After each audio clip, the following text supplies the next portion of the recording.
आपका सवाल है, कृत्रिम गुर्दा निम्नलिखित में से किस सिद्धांत पर कार्य करता है? Option A dialysis, option B सक्रिय परिवहन, ऑप्शन सी परासरण, ऑप्शन डी विसरण।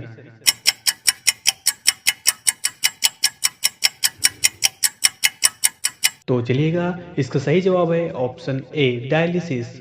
आपका अगला सवाल है, मानव शरीर में यूरिया की अधिकतम मात्रा किसमें पाई जाती है?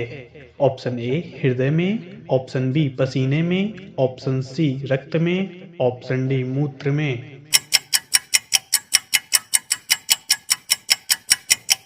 तो चलिएगा, इसका सही जवाब है ऑप्शन डी मूत्र में। आपका अगला सवाल है, अपोहन का प्रयोग किस क्रिया को पूरा करने के लिए होता है?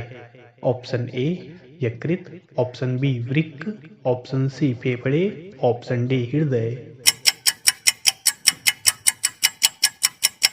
तो चलिएगा, इसका सही जवाब है ऑप्शन बी वृक्क। आपका अगला सवाल है, स्वेदन निम्न में से किसके लिए महत्वपूर्ण है? ऑप्शन ए त्वचा के रंध्र को खोलने के लिए, ऑप्शन बी शरीर के तापमान के विनियंत्रण करने के लिए, ऑप्शन सी शरीर का गंध निकालने के लिए, ऑप्शन डी सामान्य स्वास्थ्य सुधार के लिए। तो चलिएगा, इसका सही आंसर है ऑप्शन बी शरीर के तापमान के विनियंत्रित करने के लिए। आपका अगला सवाल है, मानव वृक्क अश्मरी में पाया जाने वाला प्रमुख रासायनिक यौगिक है? Option A calcium oxalate, option B calcium sulphate, option C uric अम्ल, ऑप्शन डी कैल्शियम कार्बोनेट। तो चलिएगा, इसका सही जवाब है ऑप्शन ए कैल्शियम ऑक्सलेट। आपका अगला सवाल है, हेनले का लूप का कार्य संबंधित है? ऑप्शन ए तंत्रिका तंत्र से, ऑप्शन बी उत्सर्जन तंत्र से, ऑप्शन सी मूत्र जनन तंत्र से, ऑप्शन डी प्रजनन तंत्र से।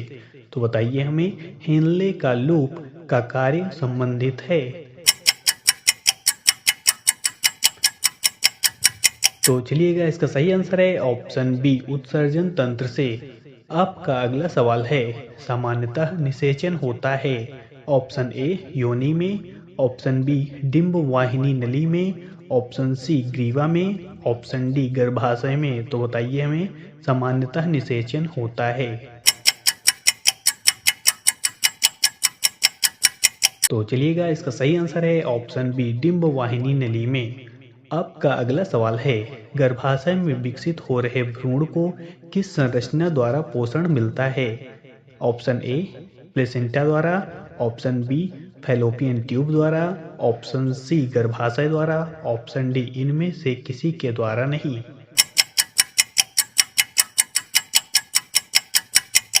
तो चलिएगा, इसका सही आंसर है ऑप्शन ए प्लेसेंटा द्वारा। आपका अगला सवाल है, गर्भाशय में मानव भ्रूण किस द्रव में तैरता रहता है? ऑप्शन ए अम्मी वाटिका द्रव, ऑप्शन बी कोरियानिक द्रव, ऑप्शन सी प्लेसेंडल द्रव, ऑप्शन डी इनमें से कोई नहीं। तो बताइए हमें।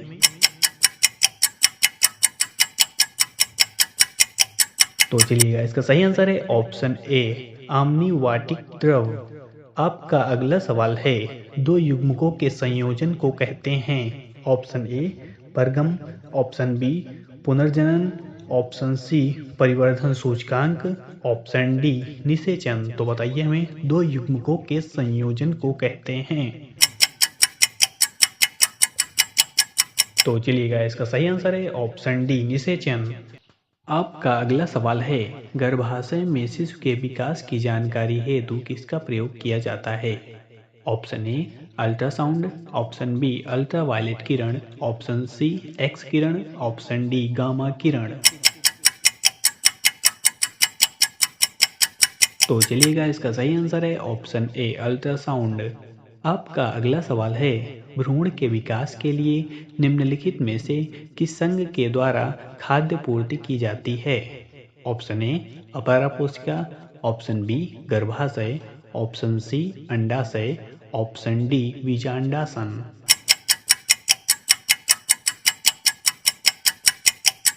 तो चलिएगा इसका सही आंसर है ऑप्शन डी विजांडासन।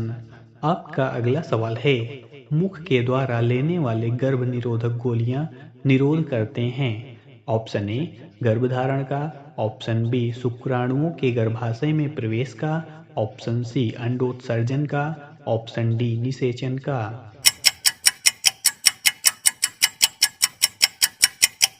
तो चलिएगा इसका सही आंसर है ऑप्शन सी अंडोत्सर्जन का। आपका अगला सवाल है, निम्नलिखित में से कौन सी स्थिति टेस्ट ट्यूब बेबी की परिघटना को सही रूप से निरूपित करती है। तो चलिएगा इसका सही आंसर है ऑप्शन सी अब निषेचन बाह्य होता है और विकास आंतरिक होता है। आपका अगला सवाल है, बच्चों का लिंग निर्धारण किसके गुणसूत्र से होता है। ऑप्शन ए माता पिता दोनों के, ऑप्शन बी पिता के, ऑप्शन सी माता के, ऑप्शन डी किसी के द्वारा नहीं। तो बताइए हमें।